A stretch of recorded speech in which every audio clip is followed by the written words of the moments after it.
接下来我们要持续关注到强烈台风巴威它的动态，现在它持续朝台湾的方向逼近。气象署预估最快在今天就会发布海上台风警报了。而气象粉专台湾台风论坛天气特辑指出，最新的路径预估变化不大，目前还是以通过东北角近海的几率最高。但是未来36个小时路径偏转的幅度，将会决定巴威到底是擦边而过形成西北台，还是直接登陆台湾，也将牵动北台湾风势的强弱。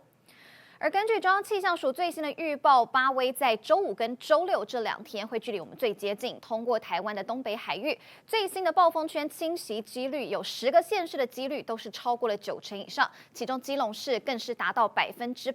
那么其次，台北市、新北市、桃园市跟宜兰县也有99%，所以要提醒北部的民众真的要严阵以待。也提醒大家一定要特别留意航班的最新消息。来看到华航已经公布了航班异动的资讯，今天 CI122、CI123 桃园往返冲绳的航班是提前，而10号的 CI120、CI121、CI122、CI123 桃园往返冲绳的航班，还有 CI132、CI133 高雄往返冲绳的航班是取消的。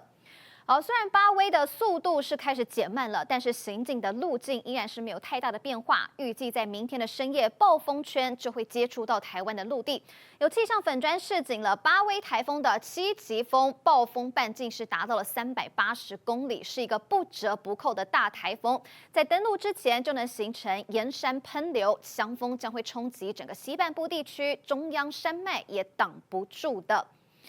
所以现在全台都是严加戒备了，各地的超市、传统市场在昨天就掀起了备粮潮，离岛的船班赶在停航前疏运旅客，并且抢运民生物资。台东富冈渔港的渔民也汲取了前2年台风造成的100万损失教训，提前是将渔船都吊挂上岸避风。那么气象署昨天提醒了，这一次的台风又大又强，暴风圈半径从350公里扩大到380公里了，可能会在明天晚间到周六从台湾东北方的近海通过，也不排除可能会登陆。而交通部公路局预估，台61线淡江大桥周五中午平均风速将达到8级，晚间会达到10级。所以平均风速达到8级的时候，汽车道就会降低速限到30公里，并且会封闭人行道还有机车道。达到10级强阵风的话，就会封闭整个淡江大桥，也提醒用路人一定要多加注意。